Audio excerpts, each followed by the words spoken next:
Hi friends, എല്ലാവർക്കും ഗിഗ്നോ മലയാള tech ചാനലിന്റെ മറ്റൊരു വീഡിയോയിലേക്ക് സ്വാഗതം. അപ്പോൾ പാസ്പോർട്ടിന്റെ വെബ്സൈറ്റ് ഇപ്പോൾ പുതിയ വെബ്സൈറ്റ് ആയ കാര്യം എല്ലാവരും അറിയായിരിക്കുമല്ലോ. അപ്പോൾ ഇനി പഴയ വെബ്സൈറ്റ് വഴി നമുക്ക് പാസ്പോർട്ടിന് അപേക്ഷിക്കാൻ പറ്റത്തില്ല. പുതിയ വെബ്സൈറ്റ് വഴിയാണ്. പഴയ വെബ്സൈറ്റിലുള്ള ഡാറ്റകളും കാര്യങ്ങളൊക്കെ പുതിയ വെബ്സൈറ്റിലേക്ക് ഗവൺമെന്റ് മൂവ് ചെയ്തുകൊണ്ടിരിക്കുകയാണ്. പഴയ വെബ്സൈറ്റ് ഇപ്പോൾ ആക്സസ് ഒക്കെ ചെയ്യാൻ പറ്റുന്നുണ്ട്, പക്ഷെ പുതിയ ആപ്ലിക്കേഷൻ ഒന്നും അതുവഴി ചെയ്യാൻ സാധിക്കില്ല. പുതിയ വെബ്സൈറ്റ് വഴിയാണ്. അപ്പോൾ പുതിയ വെബ്സൈറ്റ് ഇൻട്രൊഡ്യൂസ് ചെയ്യുന്ന ഒരു വീഡിയോ ആണ് ഈ വീഡിയോ. അതിൽ എന്തൊക്കെ മാറ്റങ്ങളുണ്ട്, എന്തൊക്കെ കാര്യങ്ങൾ പുതിയ വെബ്സൈറ്റിൽ ചെയ്യാൻ പറ്റും, മൈനർ കുട്ടികൾക്ക് കൊടുക്കുമ്പോൾ നമ്മൾ എന്തൊക്കെ ശ്രദ്ധിക്കണം, മുതിർന്നവർക്ക് കൊടുക്കുമ്പോൾ നമ്മൾ എന്തൊക്കെ ശ്രദ്ധിക്കണം എന്നൊക്കെയുള്ള വീഡിയോ ആണ് നമ്മൾ ഈ വീഡിയോയിൽ നിങ്ങളുമായിട്ട് പങ്കുവെക്കാൻ പോകുന്നത്. അപ്പോൾ പുതിയ വെബ്സൈറ്റിൽ പാസ്പോർട്ട് എങ്ങനെ അപേക്ഷിക്കുക എന്നുള്ളത് നമുക്ക് ഈ വീഡിയോയിലൂടെ കാണാം. അപ്പോൾ എല്ലാവർക്കും ഗിഗ്നോ മലയാള ടെക് ചാനലിന്റെ മറ്റൊരു വീഡിയോയിലേക്ക് സ്വാഗതം. ഹായ് ഗൈസ്, അപ്പോൾ നമ്മൾ ഇൻട്രൊഡക്ഷനിൽ പറഞ്ഞ പോലെ തന്നെ നമ്മുടെ പാസ്പോർട്ട് സേവാ വെബ്സൈറ്റ് പുതിയ വെബ്സൈറ്റ് ആക്കിയിട്ടുണ്ട്. നമ്മുടെ പഴയ വെബ്സൈറ്റിലുള്ള ഡാറ്റകളും കാര്യങ്ങളൊക്കെ പുതിയ വെബ്സൈറ്റിലേക്ക് മൂവ് ചെയ്തുകൊണ്ടിരിക്കുകയാണ്. അപ്പോൾ പുതിയ വെബ്സൈറ്റിൽ എങ്ങനെയാണ് നമ്മളെ ഡീറ്റെയിൽസും കാര്യങ്ങളൊക്കെ നമ്മുടെ പുതിയ പാസ്പോർട്ടിന് അപേക്ഷിക്കുന്നത്, അതിൽ രജിസ്ട്രേഷൻ എങ്ങനെയാണ്, അതിൻ്റെ ഡീറ്റെയിൽസ് ആണ് നമ്മൾ ഈ വീഡിയോയിലൂടെ പറയുന്നത്. നമ്മൾ ഓൾറെഡി ഇൻട്രൊഡക്ഷനിൽ പറഞ്ഞു കഴിഞ്ഞു, എന്നാൽ ഞാൻ ഒന്നും കൂടി വീഡിയോ തുടങ്ങുന്നതിന് മുന്നേ പറയുന്നതേയുള്ളൂ. അപ്പോൾ നമ്മൾ പുതിയ വെബ്സൈറ്റ് ജസ്റ്റ് പാസ്പോർട്ട് സേവ നമ്മൾ ഗൂഗിളിൽ എൻ്റർ ചെയ്ത് കഴിഞ്ഞാൽ നമുക്ക് ഇപ്പോഴും കിട്ടുക പഴയ വെബ്സൈറ്റ് തന്നെയാണ്. പഴയ വെബ്സൈറ്റ് സർക്കാർ എടുത്തു കളഞ്ഞിട്ടില്ല. നമ്മൾ പഴയ വെബ്സൈറ്റ് കിട്ടിക്കഴിഞ്ഞാൽ നമ്മൾ അവിടെ ന്യൂ രജിസ്ട്രേഷൻ ചെയ്യാൻ നോക്കിക്കഴിഞ്ഞാൽ നമുക്ക് അവിടെ ചെയ്യാൻ പറ്റത്തില്ല. നമ്മൾ ഇവിടെയൊക്കെ ഡീറ്റെയിൽസ് എല്ലാം കൊടുത്ത് രജിസ്റ്റർ കൊടുത്തു കഴിഞ്ഞാൽ നമുക്ക് ഈ വെബ്സൈറ്റിൽ ചെയ്യാൻ പറ്റത്തില്ല. പുതിയ വെബ്സൈറ്റിലേക്ക് റീഡയറക്റ്റ് ആയിട്ട് പോവുക. പഴയ വെബ്സൈറ്റിനെ കുറിച്ച് പറയുകയാണെങ്കിൽ കുറേ ഡാറ്റകൾ നിറച്ച് വെച്ചിട്ട് നമുക്ക് കുറേ കൺഫ്യൂഷൻ ആക്കുന്ന ഒരു വെബ്സൈറ്റ് ആയിരുന്നു പഴയ വെബ്സൈറ്റ്. പക്ഷേ പുതിയ വെബ്സൈറ്റ് അങ്ങനെയൊന്നുമല്ല, നല്ല സിമ്പിളാണ്. ഏതൊരാൾക്കും, അതായത് ഈ ഡാറ്റകളും പല ഡാറ്റ ഇപ്പോൾ പഴയ വെബ്സൈറ്റ് കാണുന്നില്ല, പല നോട്ടീസും നോട്ടിഫിക്കേഷനും ഒക്കെ ആയിട്ട് നമ്മൾ പെട്ടെന്ന് കാണുമ്പോൾ നമ്മൾ ഇതെന്താ ചെയ്യേണ്ടതെന്നുള്ള ഒരു ഡൗട്ടൊക്കെ വരും. പക്ഷെ പുതിയ വെബ്സൈറ്റ് അങ്ങനെയൊന്നുമില്ല. ഏതൊരാൾക്കും നോർമലായിട്ട് വായിച്ച് മനസ്സിലാക്കാൻ പറ്റുന്ന രീതിയിൽ സിമ്പിളാക്കിയിട്ടുണ്ട്. അപ്പോൾ പുതിയ വെബ്സൈറ്റ് നമുക്ക് കിട്ടണമെങ്കിൽ പാസ്പോർട്ട് സേവ എന്ന് അടിച്ചാൽ കിട്ടത്തില്ല. നമ്മൾ എന്ത് ചെയ്യണം, പാസ്പോർട്ട് സേവ എന്ന് അടിക്കുന്നതിന് മുന്നിലും സർവീസ് 2 എന്നും കൂടി അടിച്ചു കൊടുക്കണം. സർവീസ് 2 പാസ്പോർട്ട് സേവ എന്ന് അടിച്ചു കഴിഞ്ഞാൽ നമുക്ക് പുതിയ വെബ്സൈറ്റ് കിട്ടും. നമ്മുടെ പഴയ വെബ്സൈറ്റ് കുറച്ചു കാലം കൂടി ഇനി ഉണ്ടാവും. മുഴുവൻ ഡാറ്റയും പുതിയ വെബ്സൈറ്റിലേക്ക് മാറ്റി കഴിഞ്ഞ് കഴിഞ്ഞാൽ പഴയ വെബ്സൈറ്റ് സർക്കാർ എടുത്തു കളയും. പിന്നെ പുതിയ വെബ്സൈറ്റ് തന്നെയായിരിക്കും. അന്നേരം നമ്മൾ പാസ്പോർട്ട് സേവ എന്ന് അടിച്ചു കഴിഞ്ഞാൽ പുതിയ വെബ്സൈറ്റ് ആണ് ലോഡ് ആവുക. ഇപ്പം നമുക്ക് പഴയ വെബ്സൈറ്റ് തന്നെയാണ് വരുന്നത്. നമുക്ക് പക്ഷേ അതിൽ രജിസ്റ്റർ ചെയ്യാൻ പറ്റത്തില്ല, പുതിയ പാസ്പോർട്ടിനും അപേക്ഷിക്കാൻ പറ്റത്തില്ല. നമ്മൾ ഈ സർവീസ് 2 പാസ്പോർട്ട് സേവ എന്ന് അടിച്ചിട്ട് പുതിയ വെബ്സൈറ്റ് ലോഡ് ചെയ്യുമ്പോൾ നമുക്ക് ഇങ്ങനെ ഒരു ഇൻ്റർഫേസ് ആണ് കിട്ടുക. അപ്പോൾ ഈ ഇൻ്റർഫേസ് ആണ് പുതിയ പാസ്പോർട്ട് സേവ സിമ്പിൾ ആൻഡ് കിടിലം വെബ്സൈറ്റ് എന്ന് നമുക്ക് വേണം പറയാം. ഇതിന് നമുക്ക് ആപ്പും കൂടി സർക്കാർ ലോഞ്ച് ചെയ്തിട്ടുണ്ട്. ഗൂഗിളിലുള്ള, അതായത് ആൻഡ്രോയിഡ് ആപ്ലിക്കേഷൻ ഉണ്ട്, iOS ആപ്ലിക്കേഷൻ ഉണ്ട്. നമുക്കത് ആപ്പ് സ്റ്റോറിൽ നിന്നും പ്ലേ സ്റ്റോറിൽ നിന്നും ഇൻസ്റ്റാൾ ചെയ്തിട്ട് നമുക്ക് വെബ്സൈറ്റ് വെച്ച് ചെയ്യുന്ന കാര്യങ്ങളൊക്കെ നമുക്ക് ഇനി നമ്മുടെ സ്മാർട്ട് ഫോൺ വെച്ച് ചെയ്യാൻ പറ്റും. ഈവൻ പാസ്പോർട്ടിന് പോലും നമുക്ക് സ്മാർട്ട് ഫോൺ വെച്ചിട്ട് അപ്ലൈ ചെയ്യാൻ പറ്റും എന്നുള്ളതാണ് ഏറ്റവും വലിയ കാര്യം. നമുക്ക് കുറച്ചും കൂടി കൺവീനിയൻ്റ് ആൻഡ് സിമ്പിൾ ആക്കിയിട്ടുണ്ട് സർക്കാർ ഈ കാര്യങ്ങൾ. അപ്പോൾ നമ്മൾ അതിൻ്റെ നോട്ടിഫിക്കേഷനൊക്കെയാണ് ജസ്റ്റ് ഇവിടെ ഒരു അഡ്വൈസറി, തൽക്കാല അഡ്വൈസറി എന്ന് പോലെ നമുക്ക് ആപ്ലിക്കേഷൻ ഡീറ്റെയിൽസും കാര്യങ്ങളൊക്കെയാണ് സർക്കാർ ഇവിടെ പറഞ്ഞിട്ടുള്ള. ഫേക്ക് വെബ്സൈറ്റിൻ്റെ കാര്യങ്ങളൊക്കെ ഇവിടെ പറഞ്ഞിട്ടുണ്ട്. നമ്മൾ അത് ജസ്റ്റ് ക്ലോസ് ചെയ്ത് കഴിഞ്ഞാൽ നമുക്ക് ഇതുവരെ ഈ വെബ്സൈറ്റിൽ അല്ലെ പഴയ വെബ്സൈറ്റിൽ രജിസ്റ്റർ ചെയ്യാത്തവർക്ക് നമുക്ക് ജസ്റ്റ് രജിസ്റ്റർ എന്നുള്ള ക്ലിക്ക് ചെയ്ത് കഴിഞ്ഞ് കഴിഞ്ഞാൽ നമുക്കിവിടെ നമ്മുടെ റീജിയണൽ പാസ്പോർട്ട് ഓഫീസിൽ നിങ്ങളുടെ പാസ്പോർട്ട് ഓഫീസ് എന്നുള്ളത് നമുക്കിവിടെ ഓപ്ഷൻ കാണും. അതായത് സബ് ഓഫീസുകളിലൊക്കെ ഉണ്ട്. ആ സബ് ഓഫീസല്ല, മെയിൻ റീജിയണൽ ഓഫീസ്. എനിക്ക് കണ്ണൂർ സബ് ഓഫീസ് ഉണ്ട്, പക്ഷേ അത് നമുക്കിവിടെ ഡീറ്റെയിൽസ് എടുക്കുമ്പോൾ കിട്ടില്ല. കണ്ണൂർ സബ് ഓഫീസിൻ്റെ റീജിയണൽ ഓഫീസ് എവിടെയാണ്? കോഴിക്കോടാണ്. അപ്പോൾ അതാണ് നമുക്ക് കാണാം. അതുപോലെ നിങ്ങളുടെ റീജിയണൽ പാസ്പോർട്ട് ഓഫീസ് എവിടെയാണ് നിങ്ങൾ അന്വേഷിച്ച് മനസ്സിലാക്കിയിട്ട് അത് സെലക്ട് ചെയ്യുകയാണ് വേണ്ടത്. അത് സെലക്ട് ചെയ്തതിന് ശേഷം നമ്മുടെ ഫുൾ നെയിം, അതായത് ഇനീഷ്യൽ എക്സ്പാൻഷൻ്റെ ആവശ്യമൊന്നുമില്ല. നമ്മൾ ജസ്റ്റ് നമ്മുടെ പേര് എങ്ങനെയാണ്, ഇപ്പോൾ എൻ്റെ പേര് റിബിൻ MK എന്നുള്ളത്, ജസ്റ്റ് ഇനീഷ്യൽ എക്സ്പാൻഷൻ ഇല്ലാണ്ട് റിബിൻ MK എന്ന് മാത്രം ടൈപ്പ് ചെയ്ത് കൊടുത്താൽ മതി. നമ്മൾ ആപ്ലിക്കേഷൻ കൊടുക്കുമ്പോൾ മാത്രമേ ഇനീഷ്യലിൻ്റെ എക്സ്പാൻഷനൊക്കെ ആവശ്യമുള്ളൂ. അത് കൊടുക്കുക. അതിനുശേഷം നമ്മുടെ മെയിൽ ID കൊടുക്കുക. മെയിൽ ID തന്നെയാണ് നമ്മുടെ യൂസർ നെയിം വേണ്ടതെങ്കിൽ ജസ്റ്റ് S കൊടുക്കുക. എന്നിട്ട് ലോഗിൻ ID മെയിൽ ID തന്നെയായിരിക്കും. അല്ലെങ്കിൽ നമ്മുടെ പുതിയ യൂസർ നെയിം വേണമെങ്കിൽ നമ്മളത് എൻ്റർ ചെയ്ത് കൊടുക്കാം. ജസ്റ്റ് ചെക്ക് അവൈലബിലിറ്റി നോക്കുക. അവൈലബിൾ ആണെങ്കിൽ നമുക്ക് വേണ്ട സ്ട്രോങ് പാസ്വേഡ് കൊടുക്കുക, സൈനപ്പ് കൊടുക്കുക. പണ്ടത്തെ വെബ്സൈറ്റ് ആണെങ്കിൽ സൈനപ്പ് കൊടുത്തു കഴിഞ്ഞാൽ നമുക്ക് മെയിലിലേക്ക് ഒരു ആക്ടിവേഷൻ ലിങ്ക് വരും. അത് ക്ലിക്ക് ചെയ്ത് നമ്മൾ യൂസർ ലോഗിൻ ചെയ്ത് കഴിഞ്ഞ് കഴിഞ്ഞാൽ നമ്മുടെ പാസ്പോർട്ട് സേവ അക്കൗണ്ട് ആക്ടിവേറ്റ് ആകുമായിരുന്നുള്ളൂ. പക്ഷേ ഇത് അതിൻ്റെ ഒന്നും ആവശ്യമില്ല. കുറച്ചും കൂടി കൺവീനിയൻ്റ് ആക്കിയിട്ടുണ്ട്. നമ്മൾ ജസ്റ്റ് സൈനപ്പ് കൊടുത്തു കഴിഞ്ഞാൽ അക്കൗണ്ട് ആക്ടിവേറ്റ് ആയി. നമ്മൾ എന്ത് ചെയ്യുക, ജസ്റ്റ് നമ്മുടെ ലോഗിൻ മെയിൻ വെബ്സൈറ്റിൽ നമ്മൾ ലോഗിൻ കൊടുത്തു കഴിഞ്ഞ് കഴിഞ്ഞാൽ നമുക്ക് ലോഗിൻ ചെയ്യാൻ പറ്റും. ഞാനിപ്പോൾ ഓൾറെഡി അക്കൗണ്ട് എടുത്ത് വെച്ചുകൊണ്ടാണ് ലോഗിൻ എന്നുള്ളത് കൊടുക്കുന്നത്. അപ്പോൾ നമ്മുടെ ഇമെയിൽ ID അടിച്ചു കൊടുക്കുക. നിങ്ങളിവിടെ ക്യാപിറ്റൽ വരുന്ന കണ്ടിട്ട് പേടിക്കൊന്നും വേണ്ട. നിങ്ങൾ സ്മോൾ ലെറ്ററിൽ അടിച്ചാലും ക്യാപിറ്റൽ തന്നെ വരിക, ക്യാപിറ്റലിൽ അടിച്ചു കഴിഞ്ഞാലും ക്യാപിറ്റൽ തന്നെ വരിക. അതുകൊണ്ട് നമ്മുടെ മെയിൽ ID എങ്ങനെ അടിച്ചു കഴിഞ്ഞാലും ക്യാപിറ്റൽ തന്നെയാണ് വെബ്സൈറ്റിൽ വരുന്നത്. അതുകൊണ്ട് അതിൻ്റെ ടെൻഷനൊന്നും വേണ്ട. നമ്മുടെ മെയിൽ ഐ ഡി അടിച്ചു കൊടുക്കുക. ഇവിടെ അടിച്ചു കൊടുത്തതിന് ശേഷം നമുക്ക് 2 വിധത്തിൽ നമുക്കിവിടെ ലോഗിൻ ചെയ്യേണ്ട ഓപ്ഷൻ ഉണ്ട്. നമുക്ക് OTP വെച്ച് ലോഗിൻ ചെയ്യാം, അല്ലെങ്കിൽ പാസ്വേഡ് വെച്ച് ലോഗിൻ ചെയ്യാം. നിങ്ങൾക്ക് OTP വെച്ച് ലോഗിൻ ആണ് കൺവീനിയൻ്റ് എങ്കിൽ മെയിലിലേക്ക് OTP വരും, അത് വെച്ച് ലോഗിൻ ചെയ്യാം. അല്ലെങ്കിൽ പാസ്വേഡ് അറിയാമെങ്കിൽ പാസ്വേഡ് വെച്ച് ലോഗിൻ ചെയ്യാം. അതുപോലെ തന്നെ ട്രബിൾ ലോഗിൻ ആണെങ്കിൽ നമുക്ക് പാസ്വേഡ് റീസെറ്റ് ചെയ്യേണ്ട ഓപ്ഷനും സർക്കാർ കൊണ്ടുവന്നിട്ടുണ്ട്. അപ്പോൾ ഞാനിവിടെ പാസ്വേഡ് വെച്ചിട്ടാണ് ലോഗിൻ ചെയ്യുന്നത്. ജസ്റ്റ് നമ്മുടെ പാസ്വേഡ് എൻ്റർ ചെയ്ത് കൊടുക്കുക. എന്നിട്ട് നമ്മൾ ജസ്റ്റ് സൈനപ്പ് കൊടുത്തു കഴിഞ്ഞ് കഴിഞ്ഞാൽ നമ്മുടെ പുതിയ വെബ്സൈറ്റിലേക്ക് ലോഗിൻ ആയിട്ട് വരും. ഇവിടെ നിങ്ങൾക്ക് ഇവിടെ തന്നെ കാണാം, ഞാൻ മുന്നേ എൻ്റെ പാസ്വേഡ് അല്ല, പാസ്പോർട്ടിന് അപേക്ഷിച്ച ഡീറ്റെയിൽസ് ആണ്, ഇതിൻ്റെ ആപ്ലിക്കേഷൻ ഡീറ്റെയിൽസ് ഒക്കെയാണ് നമുക്ക് ഇവിടെ കാണുന്നത്. അപ്പോൾ അതവിടെ വെക്കട്ടെ. നമുക്കിവിടെ ലെഫ്റ്റ് സൈഡിൽ കുറച്ച് ഓപ്ഷൻസ് നിങ്ങൾ കാണുന്നില്ലേ? Home, service, my application, fee details, document advisor എന്ന് പറഞ്ഞിട്ട്. അപ്പോൾ അതെന്തൊക്കെയാണെന്ന് ഞാൻ പറഞ്ഞുതരാം. ആദ്യം നമുക്ക് ഹോം എന്നുള്ളത് ഈ ഹോം ഇൻ്റർഫേസ് ആണ്. നമ്മൾ ജസ്റ്റ് ലോഗിൻ ചെയ്ത് കഴിഞ്ഞാൽ ഫസ്റ്റ് തന്നെ ഇവിടെ ഞാൻ ആപ്ലിക്കേഷൻ ഓൾറെഡി ഓർഡിനറി നോർമൽ പാസ്പോർട്ടിന് അപേക്ഷിച്ചുകൊണ്ടാണ് ഈ ഡീറ്റെയിൽസ് കാണുന്നത്. അല്ലെങ്കിൽ ഒന്നും കാണില്ല, നിങ്ങൾക്ക് ഇവിടെ ഒരു ബ്ലാങ്ക് പേജ് ആണ് വരിക. ബ്ലാങ്ക് പേജ് എന്നല്ല, ഈ സബ്മിറ്റഡ് ആപ്ലിക്കേഷൻ എന്നുള്ളതിനകത്ത് ഒന്നും കാണിക്കത്തില്ല. അപ്പോൾ നമുക്ക് അതിനുശേഷം ഈ സർവീസസ് എന്നുള്ളത് നമ്മൾ ക്ലിക്ക് ചെയ്ത് കഴിഞ്ഞാൽ ഈ വെബ്സൈറ്റ് പ്രകാരം ഏതൊക്കെ ആപ്ലിക്കേഷൻ നിങ്ങൾക്ക് അവൈലബിൾ ആണെന്നുള്ളത് കൺവീനിയൻ്റ്ലി സിമ്പിളായിട്ടാണ് ഇതിൽ കൊടുത്തിട്ടുള്ളത്. പഴയ വെബ്സൈറ്റിൽ ഒരു ജങ്കായിട്ട് ഡാറ്റകളും വിവരങ്ങളും നിറച്ചുകൊണ്ട് നമുക്ക് കാണുമ്പോൾ തന്നെ നമുക്കൊരു ടെൻഷനായിരിക്കും, എന്താണ് ചെയ്യേണ്ടത്, എങ്ങനെയാണ് ചെയ്യേണ്ടതെന്നൊക്കെ. ഇത് നമ്മൾ സിമ്പിളായിട്ടാണ് കൊടുത്തിട്ടുള്ളത്. ഏതൊരാൾക്കും ഏതൊക്കെ നമുക്ക് നോർമലായിട്ട് ചെയ്യാൻ പറ്റുന്ന ഒരു കോൺഫിഡൻസ് തരുന്ന പോലെയാണ് സർക്കാർ സിമ്പിളാക്കിയിട്ടുണ്ട് കാര്യങ്ങളൊക്കെ. നമുക്കിവിടെ ഫ്രഷ് പാസ്പോർട്ടിന് അപേക്ഷിക്കാം, പോലീസ് ക്ലിയറൻസിന് അപേക്ഷിക്കാം. നമ്മളിപ്പോൾ പുറത്തൊക്കെ അല്ലെങ്കിൽ വിദേശ രാജ്യങ്ങളിലൊക്കെ പോകുമ്പോൾ നമ്മൾ ജോലിക്കോ അല്ലെങ്കിൽ പഠിക്കാനൊക്കെ പോകുമ്പോൾ ചിലപ്പോൾ PCC ആവശ്യം വരും. അപ്പോൾ PCCക്ക് അപേക്ഷിക്കാം. പിന്നെ ഐഡൻറ്റിറ്റി സർട്ടിഫിക്കറ്റിന് അപേക്ഷിക്കാം. അതായത് ടിബറ്റൻ റെഫ്യൂജീസിനൊക്കെ സർക്കാർ കൊടുക്കുന്നതാണ് ഐഡൻറ്റിറ്റി സർട്ടിഫിക്കറ്റ്. അപ്പോൾ അതിനു വേണ്ടി അപേക്ഷിക്കാം. അതുപോലെ തന്നെ നമുക്ക് നമ്മളെ പാസ്പോർട്ട് സറണ്ടർ ചെയ്യുമ്പോൾ അതിന് വേണ്ടിയിട്ടുള്ള അപേക്ഷിക്കാം. അല്ലെങ്കിൽ ബാക്ക്ഗ്രൗണ്ട് വെരിഫിക്കേഷന് നമുക്ക് അപേക്ഷിക്കാം. അല്ലെങ്കിൽ ഡിപ്ലോമാറ്റിക് പാസ്പോർട്ടിന് വേണ്ടിയിട്ടുള്ള കാര്യങ്ങളൊക്കെ നമുക്ക് അപേക്ഷിക്കാം. പിന്നെ ലൈൻ ഓഫ് കൺട്രോൾ, നമ്മുടെ LOCക്ക് നമുക്കറിയാമല്ലോ, നമ്മുടെ LOC ഏരിയയിലൊക്കെ നമ്മൾ ടൂറിസ്റ്റ് ആയിട്ട് ട്രാവൽ ചെയ്യുമ്പോൾ പോലും നമുക്ക് പെർമിറ്റ് വേണം. അതിനുള്ള പെർമിറ്റും ഡീറ്റെയിൽസ് ഒക്കെ നമുക്ക് ഇവിടെ അപേക്ഷിക്കാം. അപ്പോൾ അതാണ് നമ്മുടെ സർവീസസിൽ വരുന്നത്, ഈ വെബ്സൈറ്റിലുള്ള സർവീസസിൽ വരുന്നത്. അപ്പോൾ പിന്നെ അതുകൂടാതെ മിസലേനിയസ് സർവീസസുകളും ആക്ടിവിറ്റീസുകളും ഒക്കെ ഉണ്ട്. നമ്മുടെ അപ്പോയിൻമെൻറ്റിൻ്റെ അവൈലബിലിറ്റിയും കാര്യങ്ങളൊക്കെ, അതായത് നമുക്കിവിടെ അപ്പോയിൻമെൻറ്റ് അവൈലബിലിറ്റി ഡീറ്റെയിൽസ്, എപ്പോൾ നമുക്ക് വേക്കൻസി ഉണ്ടോ, അവിടെ സ്ലോട്ട് വേക്കൻസി ഉണ്ടോ, അതൊക്കെ അവൈലബിലിറ്റി. പിന്നെ നമുക്ക് നമ്മുടെ അപ്പീലൊക്കെ കൊടുക്കാൻ പറ്റും. നമ്മുടെ ഇൻ കേസ് എന്തൊക്കെ റിജക്ഷൻ വന്നിട്ടുണ്ട് അതിന് അപ്പീൽ കൊടുക്കാം. നമുക്ക് നമ്മുടെ പാസ്പോർട്ട് സേവാ കേന്ദ്രങ്ങൾ ലൊക്കേറ്റ് ചെയ്യാൻ പറ്റും. പിന്നെ നമ്മുടെ പോലീസ് സ്റ്റേഷൻ നമുക്കറിയില്ലെങ്കിൽ അത് കണ്ടുപിടിക്കാൻ പറ്റും. പിന്നെ മറ്റ് കാര്യങ്ങളും, അതായത് mission and post abroad rendering പാസ്പോർട്ടിൻ്റെ അതർ സർവീസും നമുക്കിവിടെ ചെയ്യാൻ പറ്റും. അടുത്തതാണ് നമ്മുടെ മൈ ആപ്ലിക്കേഷൻ എടുത്തു കഴിഞ്ഞ് കഴിഞ്ഞാൽ അത് നിങ്ങൾ ഓൾറെഡി അപ്ലൈ ചെയ്തവർക്ക് ഇവിടെ എന്നെ പോലെ ഇവിടെ ഡീറ്റെയിൽസ് കാണിക്കും, ഇല്ലെങ്കിൽ ഒന്നും കാണിക്കത്തില്ല. അതിൻ്റെ അവിടുത്തെ ഓപ്ഷനാണ് ഫീ ഡീറ്റെയിൽസ്. ഈ ഫീ ഡീറ്റെയിൽസിൽ നിങ്ങൾ ഈ വെബ്സൈറ്റ് വഴി അപേക്ഷിക്കുമ്പോൾ ഓരോ സർവീസിനും എത്രയൊക്കെ രൂപയാവും എന്നുള്ളത്, എത്രയാണ് അതിൻ്റെ സർവീസ് ചാർജ് എന്നുള്ളത് വ്യക്തമായിട്ട് കാണാൻ സാധിക്കും. പഴയ വെബ്സൈറ്റിൽ അങ്ങനെയൊക്കെ നമുക്ക് ഒരു കൺഫ്യൂഷൻ ആയിരുന്നു, മേ ബി ഉണ്ടോ ഇല്ലയോ എന്നുള്ളത് പോലും എനിക്കറിയത്തില്ല. ഇതിൽ നമുക്ക് കൃത്യമായിട്ട് കാണാൻ സാധിക്കും. ഇപ്പോൾ നമ്മൾ പാസ്പോർട്ടിൻ്റെ എടുത്തു കഴിഞ്ഞ് കഴിഞ്ഞാൽ ടൈപ്പ് ഓഫ് സർവീസ് നമ്മളെ ഫ്രഷ് പാസ്പോർട്ട് കൊടുക്കുക, അല്ലെങ്കിൽ ആപ്ലിക്കൻ്റ് ഏജ് നമ്മുടെ ഡീറ്റെയിൽസ് കൊടുക്കുക, 18 അബോവ് കൊടുക്കുക. അതിനുശേഷം നമുക്ക് 36 പേജാണോ അല്ലെ 60 പേജാണോ ഏതാണെന്ന് കൊടുക്കാം. 36 നോർമൽ കൊടുക്കാം. എന്നിട്ട് നോർമലോ അല്ല തൽക്കാലം എന്നുള്ള അത് കൊടുത്ത് കാൽക്കുലേറ്റ് ഫീ കൊടുത്തു കഴിഞ്ഞാൽ നമ്മുടെ പാസ്പോർട്ടിൻ്റെ ഫീ കാണാൻ പറ്റും. ഇതിപ്പോൾ ഞാൻ പാസ്പോർട്ടിൻ്റെ അല്ല, നിങ്ങൾക്ക് വേറെ ഒരു ബാക്ക്ഗ്രൗണ്ട് വെരിഫിക്കേഷൻ്റെ ഫീസ് കാണിച്ചുതരാം. ബാക്ക്ഗ്രൗണ്ട് വെരിഫിക്കേഷൻ കാൽക്കുലേറ്റ് ചെയ്തിട്ട് ആ ഫീസ് കാണാൻ പറ്റും. അല്ലെ പാസ്പോർട്ട് തന്നെ നമുക്ക് ഇവിടെ റീഇഷ്യൂ കൊടുക്കാം. റീഇഷ്യൂ കൊടുത്തു കഴിഞ്ഞ് കഴിഞ്ഞാൽ എന്തുകൊണ്ടാണ് റീഇഷ്യൂ എന്നുള്ളത് കൊടുത്തു കഴിഞ്ഞാൽ ഇത് കണ്ടാം, നമുക്ക് ലോസ്റ്റ് ഓർ ഡാമേജ്ഡ് കൊടുത്ത് അപ്പോൾ ഹാസ് യുവർ പാസ്പോർട്ട് എക്സ്പയർഡ് എന്നുള്ളത് നമ്മുടെ നോ കൊടുക്കുക. നോ കൊടുത്തതിന് ശേഷം അല്ല പാസ്പോർട്ട് നഷ്ടപ്പെട്ടു പോയി എന്ന് മാത്രം കൊടുക്കുക. ഏജ് കൊടുക്കുക 18 above. Number of booklet required എന്നുള്ളത് നമുക്ക് 36 കൊടുക്കാം. റിക്വയർഡ് സ്കീം നോർമൽ കൊടുത്തു.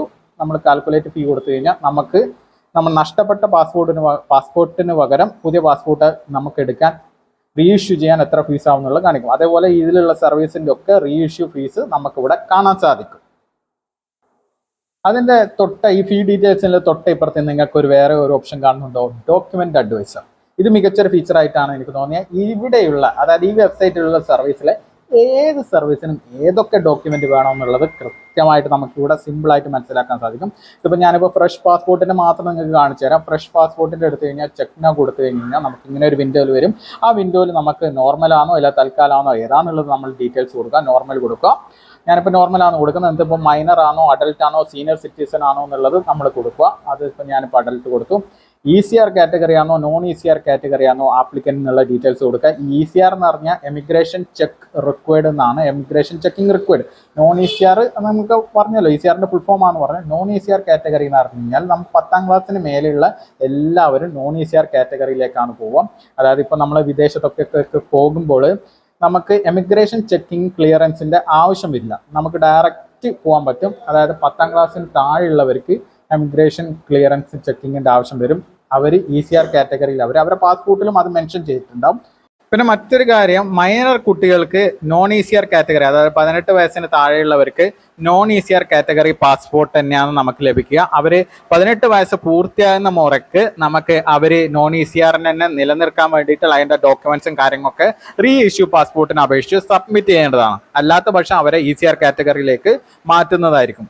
അപ്പോൾ ഈ ECR കാറ്റഗറിയിൽ വരുന്ന പാസ്പോർട്ടിന് നമ്മൾ സബ്മിറ്റ് ചെയ്യേണ്ടത്, നമ്മളിപ്പോൾ പഠിക്കാത്ത ചില നമ്മളെ മുതിർന്നവരിലുണ്ടാവും, മുത്തച്ഛനോ അല്ലെങ്കിൽ അച്ഛനോ, എല്ലാവരുടെ ആളുകളൊന്നും 10ാം ക്ലാസ് ഒന്നും പാസ്സായിട്ടുണ്ടാവില്ലല്ലോ. അപ്പോൾ പഴയകാല ആൾക്കാരാണല്ലോ, പഴയ അവരുടെ സാഹചര്യമൊക്കെ വെച്ചിട്ട് മേ ബി അത് പാസ്സായിട്ടില്ല. അവർക്ക് നമ്മുടെ ഡോക്യുമെന്റ്സ് പാസ്പോർട്ട് അപേക്ഷിക്കാൻ കിട്ടണമെങ്കിൽ അവർ അപ്ലൈ ചെയ്യേണ്ടതാണ്. ബർത്ത് സർട്ടിഫിക്കറ്റ് അവർ പാസ്പോർട്ടിന് സബ്മിറ്റ് ചെയ്താൽ മാത്രമേ അവർക്ക് ഈ പാസ്പോർട്ടിന് അപ്ലൈ ചെയ്യാൻ പറ്റൂ. അതാണ് ഈ ECRനെ കുറിച്ചിട്ട് നമുക്ക് ചുരുക്കിയിട്ട് പറയാനുള്ളത്. അപ്പോൾ അതും കൂടി നമ്മൾ എസ് കൊടുത്തിട്ട് കണ്ടിന്യൂ കൊടുത്തു കഴിഞ്ഞ് കഴിഞ്ഞാൽ നമ്മൾ കുറച്ച് ഡോക്യുമെന്റ്സും കൂടി, അതായത് നമുക്ക് റെസിഡന്റ് ആണ് ജമ്മു കാശ്മീർ ആണോ ചോദിക്കും, അല്ലെങ്കിൽ റെസിഡന്റ് ഓഫ് നാഗാലാൻഡ് ആണോ ചോദിക്കും, കൂടുതൽ Indian citizen other than by birth എന്നുള്ള അങ്ങനെ കുറച്ച് ഡീറ്റെയിൽസ് ചോദിക്കും. ഇതിപ്പോൾ എല്ലാം വായിക്കാന്ന് വന്നു കഴിഞ്ഞാൽ ഇതൊരു വലിയ ലോങ് വീഡിയോ ഇപ്പോൾ, അതുകൊണ്ടാണ്. അപ്പോൾ അത് ഏതാണെന്ന് നോക്കിയിട്ട് ഞാനിപ്പോൾ ഇതിപ്പോൾ നൺ ഓഫ് ദി എബോവ് ആണ് കൊടുക്കുന്നത്. അത് കൊടുത്ത് കണ്ടിന്യൂ കൊടുത്തു കഴിഞ്ഞ് കഴിഞ്ഞാൽ ഏതൊക്കെ ഡോക്യുമെന്റ് വേണമെന്ന് നമുക്കിവിടെ കാണാൻ സാധിക്കും. ഇപ്പോൾ ഞാൻ കൊടുത്ത ഡീറ്റെയിൽസ് പ്രകാരം വേണ്ടത് പ്രൂഫ് ഓഫ് പ്രസന്റ് അഡ്രസ്സിന്റെ പ്രൂഫ് കാണാൻ പറ്റും, proof of date of birth കാണാൻ പറ്റും, പിന്നെ ECR category non ECR category ആണെന്ന് തെളിയിക്കേണ്ടത്.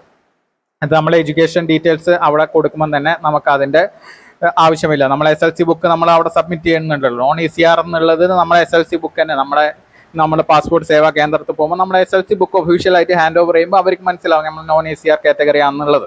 അതുകൊണ്ടാണ് സർക്കാരിൻ്റെ സർവീസിൽ നമ്മൾ ഡേറ്റ് ഓഫ് ബർത്ത് പ്രൂഫായിട്ടോ നമ്മുടെ SLC ബുക്ക് അവർ പാസ്പോർട്ട് സേവാ കേന്ദ്രത്തിൽ നമ്മളിപ്പോൾ ആധാർ കൊടുത്തു കഴിഞ്ഞാൽ അല്ലെങ്കിൽ പാൻ കാർഡോ അല്ലെങ്കിൽ ഡ്രൈവിംഗ് ലൈസൻസോ അപ്ലൈ ചെയ്ത് കഴിഞ്ഞാൽ നമുക്ക് അവിടെ PSKയിൽ ചെല്ലുമ്പോൾ നമുക്ക് SLC തന്നെ അവർ റീപ്ലേസ് ചെയ്യുന്നത്.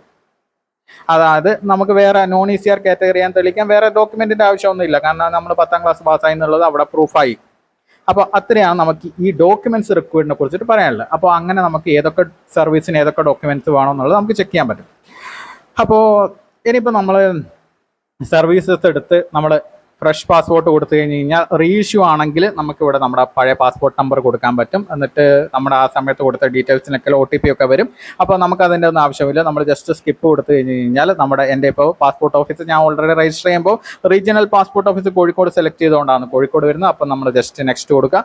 നമ്മുടെ പ്രധാനപ്പെട്ട കാര്യം ഈ വെബ്സൈറ്റ് കാണാൻ തന്നെ കണ്ണിനൊരു കുളിർമ തോന്നുന്നില്ല നിങ്ങൾക്ക്. എനിക്ക് അങ്ങനെയാണ് ഫീൽ ചെയ്യുന്നത്, നിങ്ങൾക്ക് എങ്ങനെയാണെന്നുള്ളത് എനിക്കറിയത്തില്ല. എന്തായാലും മറ്റേ വെബ്സൈറ്റിനെ കാട്ടം നല്ലൊരു ഈ വെബ്സൈറ്റിൽ നമ്മൾ ആപ്ലിക്കേഷൻ കൊടുക്കുമ്പോൾ തന്നെ നല്ലൊരു ഫീൽ മനസ്സിൽ വരുന്നുണ്ട്. അപ്പോൾ അതൊക്കെ പോട്ടെ, ചുമ്മാ പറഞ്ഞതേ ഉള്ളൂ. അപ്പോൾ നമ്മുടെ റീഇഷ്യൂ അല്ല, നമ്മുടെ ഫ്രഷ് പാസ്പോർട്ടാണ് കൊടുക്കുന്നത്. അപ്പോൾ ഫ്രഷ് കൊടുക്കുക, നോർമൽ കൊടുക്കുക, നമ്മുടെ 36 പേജ് നോർമലിൻ്റെ ഉള്ളത് അത് കൊടുക്കുക, ജസ്റ്റ് സേവ് കൊടുക്കുക, കണ്ടിന്യൂ കൊടുക്കുക. എന്നിട്ട് നമ്മുടെ പേര് ഇവിടെ അടിച്ചു കൊടുക്കുക. പേരടിച്ച് ഞാനിപ്പോൾ ജസ്റ്റ് എൻ്റെ പേരടിച്ചു കൊടുക്കുന്നതാണ്. ഓൾറെഡി നിങ്ങൾക്ക് വേണ്ടിയിട്ട് മാത്രം, അതായത് ഒരു എഡ്യൂക്കേഷണൽ പർപ്പസിന് വേണ്ടിയിട്ട് മാത്രമാണ് ഞാനിതിപ്പോൾ അപ്ലൈ ചെയ്യുന്ന പോലെ കാണിക്കുന്നത്. ഞാൻ ഇതിൽ ലാസ്റ്റ് ഫീസ് അടക്കുമൊന്നുമില്ല, ജസ്റ്റ് സബ്മിറ്റ് ചെയ്യുന്നവരെ കാണിച്ചു തരൂ. അതുകൊണ്ട് ഞാൻ ഫീസ് അടക്കമില്ല. മേ ബി ഞാൻ സബ്മിറ്റ് കൂടി ചെയ്യത്തില്ല. ബാക്കി നിങ്ങൾക്ക് നോർമലായിട്ട് മറ്റതിൽ പോലെ തന്നെയാണ് ഫീസും കാര്യങ്ങളൊക്കെ അടക്കേണ്ടത്. ഡീറ്റെയിൽസ് നമ്മളിവിടെ കൊടുക്കുക, നമ്മുടെ പേര് ഇവിടെ കൊടുക്കുക, റിബിൻ, എന്നിട്ട് നമ്മുടെ സർനെയിം ഇവിടെ കൊടുക്കുക. ഞാൻ വേണ്ട, ജസ്റ്റ് തൽക്കാലത്തേക്ക് ഫുള്ള് ശരിക്കൊന്നും കൊടുക്കുന്നില്ല, അറേബ്യൻ മൊത്തം മാത്രമേ സർനെയിം കൊടുക്കുന്നുള്ളൂ. ജസ്റ്റ് നിങ്ങൾക്ക് എഡ്യൂക്കേഷൻ പർപ്പസിനല്ലേ, നിങ്ങളെ ഇനീഷ്യൽ എങ്ങനെയാണെന്ന് വെച്ചാൽ അതുപോലെ കൊടുക്കുക. അതിന് ശേഷം മെയിൽ എന്ന് കൊടുക്കുക, അതായത് നിങ്ങൾ മെയിലോ ഫീമെയിൽ ഏതാണെന്ന് വെച്ചാൽ അത് കൊടുക്കാം. നിങ്ങൾ നെയിം ചേഞ്ച് ചെയ്തിനോ എന്നുള്ളത് ചോദിക്കുന്നുണ്ട്, അല്ലെങ്കിൽ മറ്റേതെങ്കിലും പേരുണ്ടോ എന്നുള്ളതും ചോദിക്കുന്നുണ്ട്. അത് രണ്ടും ഉണ്ടെങ്കിൽ അതുപോലെ കൊടുക്കുക. എസ് ആണെങ്കിൽ എസ് കൊടുക്കുക, എൽ നോ ആണോ കൊടുക്കുക, അത് കൊടുക്കാം. നമ്മുടെ ഡേറ്റ് ഓഫ് ബർത്ത് എൻ്റർ ചെയ്ത് കൊടുക്കാം. എൻ്റെ ഡേറ്റ് ഓഫ് ബർത്ത് ഞാനിപ്പം തൽക്കാലത്തേക്കായതുകൊണ്ട് ജസ്റ്റ് ടൈപ്പ് ചെയ്ത് വിടുവാണ്. മേ ബി എൻ്റെ ഡേറ്റ് ഓഫ് ബർത്ത് തന്നെ അവിടെ അടിച്ചു കൊടുക്കാം, നിങ്ങൾക്ക് കാണാമല്ലോ എങ്ങനെയാണെന്ന്. 96 92 അടിക്കുക. എന്നിട്ട് നിങ്ങൾക്ക് proof of place of birth എന്നുള്ളത് നിങ്ങളെ SLC ബുക്കിലുള്ള ഏതാ പ്ലേസ് ഓഫ് ബർത്ത് അടിച്ചു കൊടുക്കുക. അപ്പോൾ എൻ്റെത് തലശ്ശേരി, നമുക്ക് തലശ്ശേരി എന്ന് കൊടുക്കുക. ജസ്റ്റ് തലശ്ശേരി എന്ന് കൊടുക്കുക. അതിനുശേഷം മാരിറ്റൽ സ്റ്റാറ്റസ് കൊടുക്കുക. മാരീഡ് ആണോ മാരീഡ്, ഡിവോഴ്സ്ഡ് ആണ് ഡിവോഴ്സ്ഡ്, സിംഗിൾ ആണ് സിംഗിൾ, എന്താണെന്ന് വെച്ചാൽ കൊടുക്കുക. Is your place of birth India എന്നുള്ളതാണെങ്കിൽ, നമ്മുടെ ഇന്ത്യയിൽ തന്നെ ജനിച്ചതാണെങ്കിൽ യെസ് കൊടുക്കുക. എന്നിട്ട് നോ ഔട്ട് ഓഫ് ആണ്, this place of birth out of India ആണെന്ന് ചോദിക്കുന്നത്, ഇന്ത്യയിലാണോ എന്നല്ല, സോറി, അത് ഞാൻ ജസ്റ്റ് വായിക്കുന്ന സമയത്ത് തെറ്റിപ്പോയതാണ്. നമ്മുടെ നോ കൊടുക്കുക. ഇന്ത്യ ഔട്ട് ഓഫ് ഇന്ത്യ എന്നുള്ളത് നോ കൊടുത്തിട്ട് നമ്മുടെ സ്റ്റേറ്റ് സെലക്ട് ചെയ്യുക. അതുപോലെ തന്നെ നമ്മുടെ ജില്ലയും സെലക്ട് ചെയ്യുക. അതിനുശേഷം സിറ്റിസൺഷിപ്പ് എങ്ങനെയാണെന്നുള്ളത് ബൈ ബർത്ത് ആണോ, അല്ലെ ഡിസെൻ്റ് ആണോ, അല്ലെ രജിസ്ട്രേഷനിലൂടെയാണോ അതെന്നുള്ളത് കൊടുക്കുക. നമ്മളൊരു ബൈ ബർത്ത് ആണ് മോസ്റ്റ്ലി എല്ലാവരും വരും, അപ്പോൾ അത് കൊടുക്കുക. അതിനുശേഷം പാൻ കാർഡ്, വോട്ടർ ID നിങ്ങൾക്ക് കൊടുക്കാം, നിർബന്ധമില്ല. കൊടുക്കണമെങ്കിൽ മാത്രം കൊടുക്കാം. എൻ്റെ പഴയ വീഡിയോയിൽ ഞാൻ കൊടുത്തിട്ടാണ് കാണിച്ചത്, ഇതിൽ ഞാൻ അങ്ങനെ കാണിക്കുന്നില്ല. കൊടുക്കണമെങ്കിൽ കൊടുക്കാം എന്ന് മാത്രം. അതിനുശേഷം എംപ്ലോയ്മെൻറ്റ് ടൈപ്പ് ഞാനിപ്പോൾ അതേഴ്സ് ആണ് കൊടുക്കുന്നത്, അല്ല അതേഴ്സ് വേണ്ട, നോട്ട് എംപ്ലോയിഡ് കൊടുക്കാം. നിങ്ങൾ ഏതാ ഗവൺമെൻറ് എംപ്ലോയി ആണെങ്കിൽ അത് കൊടുക്കാം. അല്ലെ ഏതാണെന്ന് വെച്ച് കഴിഞ്ഞാൽ നിങ്ങൾ അതിൻ്റെ അനുസരിച്ച് ഹോം മേക്കർ ഏതാണെന്ന് വെച്ച് കഴിഞ്ഞാൽ അതിൻ്റെ കറസ്പോണ്ടൻ്റ് ആയിട്ടുള്ളത് കൊടുക്കുക. എന്നിട്ട് നമ്മുടെ അച്ഛനോ അമ്മയോ ആരെങ്കിലും ഗവൺമെൻറ് എംപ്ലോയി ആണോ എന്നുള്ളത് ചോദിക്കുന്നുണ്ട്. അത് എൻ്റെ ആരും ഇല്ലാത്തതുകൊണ്ട് നോ കൊടുക്കുന്നു. നിങ്ങളുടെ ആരെങ്കിലും ഗവൺമെൻറ് എംപ്ലോയി ആണെങ്കിൽ എസ് കൊടുക്കുക. എസ് കൊടുത്തു കഴിഞ്ഞാൽ അത്രയേ ഉള്ളൂ, എസ് കൊടുക്കണം, വേറെ ഡീറ്റെയിൽസ് ഒന്നുമില്ല. പിന്നെ നമ്മുടെ എഡ്യൂക്കേഷൻ ഡീറ്റെയിൽസ് ഇവിടെയാണ്. നമ്മുടെ ECR ആണോ നോൺ ECR ആണോ വരിക. 7ാം ക്ലാസ് ബിലോ എന്ന് കൊടുത്തു കഴിഞ്ഞ് കഴിഞ്ഞാൽ നമ്മൾ നോൺ ECR ആവും. നമുക്ക് ബർത്ത് സർട്ടിഫിക്കറ്റ് ഒക്കെ വേണ്ടി വരും. അപ്പോൾ നമ്മൾ ഗ്രാജുവേറ്റ് എബോവ് ആയതുകൊണ്ട് ജസ്റ്റ് യെസ് കൊടുക്കുക. ഗ്രാജുവേറ്റ് എബോവ് സെലക്ട് ചെയ്യുക. അന്നേരം നമ്മൾ നോൺ ECR ആവും. എമിഗ്രേഷൻ ചെക്ക് റിക്വയർഡ് ആവശ്യമില്ല. ഇമിഗ്രേഷൻ ക്ലിയറൻസ്, നമ്മൾ പുറത്ത് വിദേശ രാജ്യത്തേക്ക് പോകാൻ അതിൻ്റെ സ്പെസിഫിക്കേഷൻ ആവശ്യമില്ല എന്നുള്ളത് മാത്രമാണത്. അപ്പോൾ നമ്മുടെ ഐഡൻറ്റിഫിക്കേഷൻ മാർക്ക് അതും നിർബന്ധമില്ല, വേണമെങ്കിൽ കൊടുക്കാം. ആധാറും നിങ്ങൾക്ക് വേണമെങ്കിൽ കൊടുക്കാം. ജസ്റ്റ് ഐ അഗ്രി കൊടുക്കാം. ആധാർ കൊടുക്കുമ്പോൾ ഐ അഗ്രി കൊടുക്കണം. ഞാനിപ്പോൾ ഓൾറെഡി എനിക്ക് പാസ്പോർട്ടൊന്നും ഉള്ളതുകൊണ്ട് ആധാറിൻ്റെ ഒന്നും കൊടുക്കില്ല, ജസ്റ്റ് സേവ് കൊടുക്കുന്നു. നമുക്കിവിടെ ഒരു പാസ്പോർട്ട് ആപ്ലിക്കേഷൻ ക്രിയേറ്റ് ആയിട്ടുണ്ട്. നമ്മുടെ അച്ഛൻ്റെ പേര് ഡീറ്റെയിൽസും കാര്യങ്ങളൊക്കെ കൊടുക്കുക. ഇപ്പോൾ ഞാൻ എൻ്റെ അച്ഛൻ്റെ പേര് കൊടുക്കുന്നു, വിജയൻ. സർനെയിം ജസ്റ്റ് ഞാൻ ഇവിടെ നിങ്ങൾ ഇനീഷ്യൽ ഫുള്ളായിട്ട് തന്നെ കൊടുക്കണം കേട്ടോ. ഞാനിപ്പോൾ നിങ്ങൾക്ക് എഡ്യൂക്കേഷണൽ പർപ്പസിനായതുകൊണ്ട് ജസ്റ്റ് പേരടിച്ചിട്ട് കാണിക്കുന്നതെന്ന് മാത്രമേ ഉള്ളൂ. അങ്ങനെ കൊടുക്കുക. അതിനുശേഷം അമ്മേൻ്റെ പേര് കൊടുക്കുക. അമ്മേൻ്റെ പേരും SOBH കൊടുക്കുക. അവരുടെ അമ്മേൻ്റെ പേരിലും സർനെയിം ഉണ്ടെങ്കിൽ, അത് ഇനീഷ്യൽ ഉണ്ടെങ്കിൽ അത് ഫുള്ളായിട്ട് ഇവിടെ എക്സ്പാൻഡ് ചെയ്ത് കൊടുക്കുക. അതിനുശേഷം ഞാനിപ്പോൾ അതൊന്നും കൊടുക്കില്ല, ജസ്റ്റ് സേവ് കൊടുക്കുന്നു. അതിനുശേഷം നമ്മളെ പ്രസൻറ്റ് അഡ്രസ്സ് കൊടുക്കുക. അഡ്രസ്സ് നമ്മൾ കൊടുക്കുക. എൻ്റെ ഇപ്പോൾ ജസ്റ്റ് ഐശ്വര്യ അഡ്രസ്സ് അടിച്ചു. നമ്മുടെ സിറ്റി അല്ലേ വില്ലേജ് അടിക്കുക.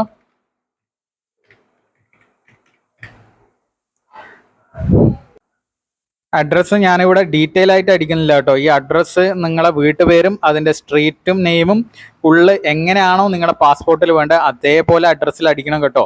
ഞാനിവിടെ ഓൾറെഡി നിങ്ങൾക്ക് എൻ്റെ പഴയ വീഡിയോ കണ്ടാൽ മനസ്സിലാവും, അതിൽ വ്യക്തമായിട്ട് എങ്ങനെയാണ് ചെയ്യേണ്ടതെന്നുള്ള മനസ്സിലാവും. ഇതിപ്പോൾ പുതിയ ഇൻ്റർഫേസിൽ വന്നതിനുള്ള വ്യത്യാസം മാത്രമേ ഉള്ളൂ. ബാക്കി ഡീറ്റെയിൽസും ആപ്ലിക്കേഷൻ്റെ പ്രോസസ്സും കാര്യങ്ങളൊക്കെ സെയിം തന്നെയാണ്. അതുകൊണ്ട് ജസ്റ്റ് ഞാനൊന്ന് ടൈപ്പ് ചെയ്തിട്ട് കാണിച്ചു തരുന്നുള്ള വ്യത്യാസം മാത്രമേ ഉള്ളൂ കേട്ടോ. അപ്പോൾ നിങ്ങൾ ജസ്റ്റ് അത് എൻ്റർ ചെയ്ത് അങ്ങ് പോവാം. നമ്മുടെ സ്റ്റേറ്റ് കൊടുക്കുക, കണ്ണൂർ കൊടുക്കുക. നമ്മുടെ പോലീസ് സ്റ്റേഷൻ കൊടുക്കുക. എന്നിട്ട് നമ്മുടെ മൊബൈൽ നമ്പർ ഇവിടെ കൊടുക്കണം. മൊബൈൽ നമ്പർ എങ്ങനെയാണ് വേണ്ടതെന്ന് വെച്ച് കഴിഞ്ഞാൽ നിങ്ങൾ കൊടുക്കുക. ഞാനിപ്പോൾ 1 2 3 4 5 6 7 8 9 10 എന്നുള്ള രീതിയിൽ മൊബൈൽ നമ്പർ കൊടുക്കും. ഇമെയിൽ ID, എൻ്റെ ഇമെയിൽ ID ഇതെൻ്റെ ഒഫീഷ്യൽ ഇമെയിൽ ID ഒന്നുമല്ല, റിബിൻ ബാബ എങ്ങനെ ജസ്റ്റ് ഒന്ന് ടൈപ്പ് ചെയ്തിട്ടിട്ട് അങ്ങ് കൊടുക്കുന്നതെന്ന് മാത്രമേ ഉള്ളൂ.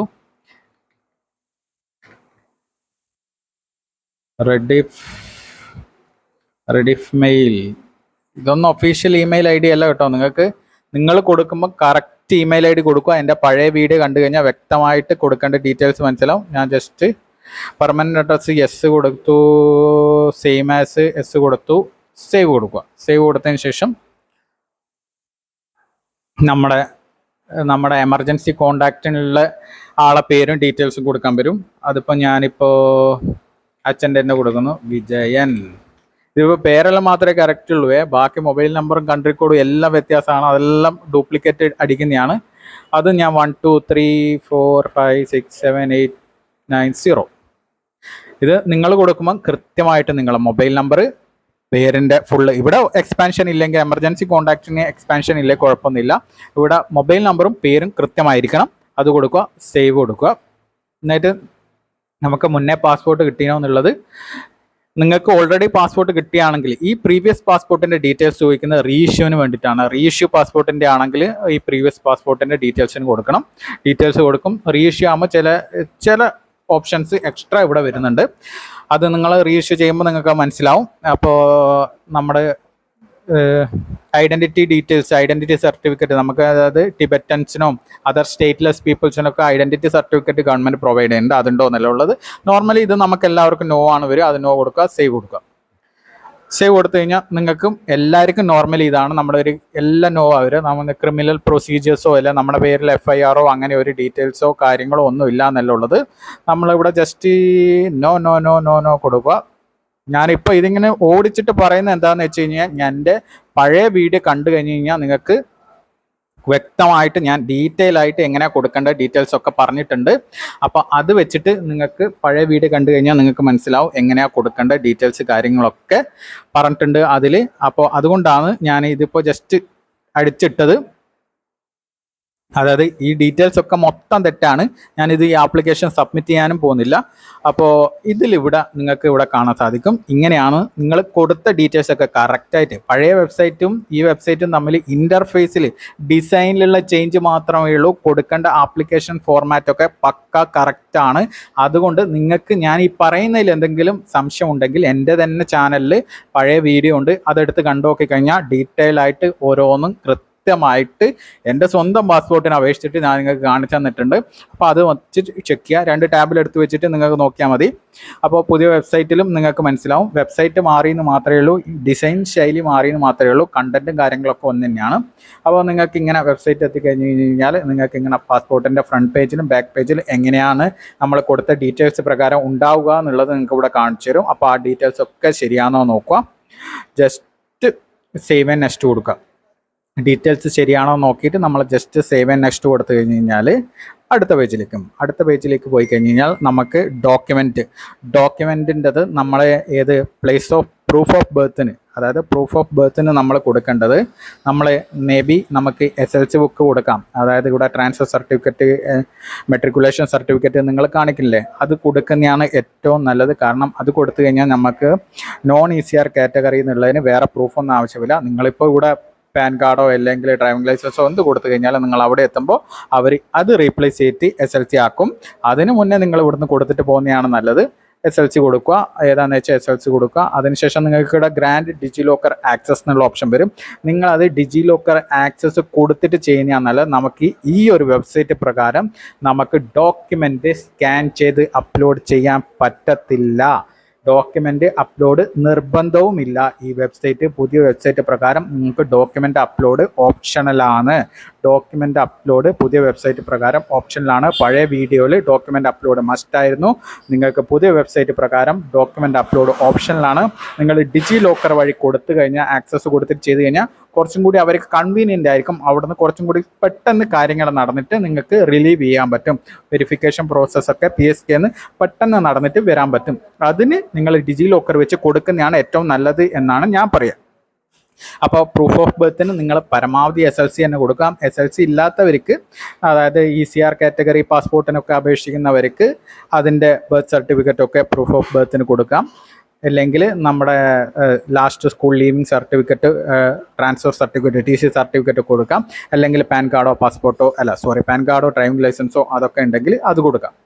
ഈ ഏത് കാറ്റഗറി ആണെങ്കിലും ഡോക്യുമെൻ്റ് നിർബന്ധമില്ല, ഉണ്ടെങ്കിൽ തന്നെ ഡിജി ലോക്കർ വെച്ച് ചെയ്യുക. ഡിജി ലോക്കർ വെച്ച് ബർത്ത് സർട്ടിഫിക്കറ്റ് ECR കാറ്റഗറിക്കും അല്ലെങ്കിൽ മൈനർ കുട്ടികൾക്കും ബർത്ത് സർട്ടിഫിക്കറ്റ് അപ്ലോഡ് ചെയ്യണം.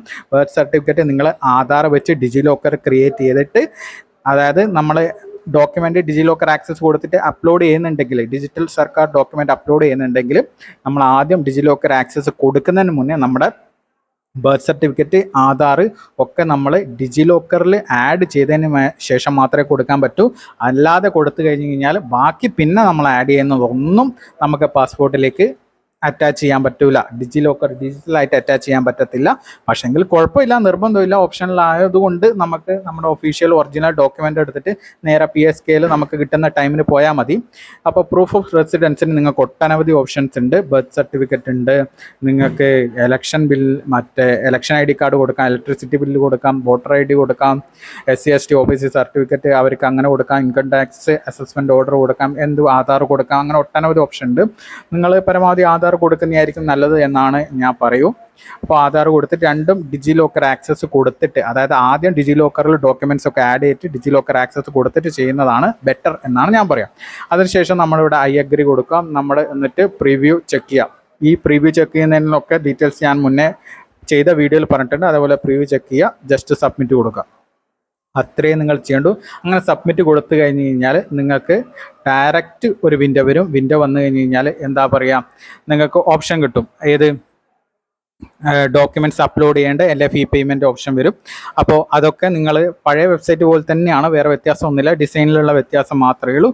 അപ്പോൾ ഓപ്ഷൻസ് സെലക്ട് ചെയ്യുക. ഫീസ് 1500 രൂപ അടക്കുക. 1500 രൂപ അടച്ചതിന് ശേഷം നമ്മുടെ ഏത് ഡേറ്റ് സെലക്ട് ചെയ്യുക. ഏത് ഡേറ്റിനാണ് നമുക്ക് കൺവീനിയൻ്റ് ആയിട്ട് അവിടെ PSKയിലേക്ക് വെരിഫിക്കേഷന് പോകാൻ പറ്റുമെന്നുള്ള ഡേറ്റ് സെലക്ട് ചെയ്യുക.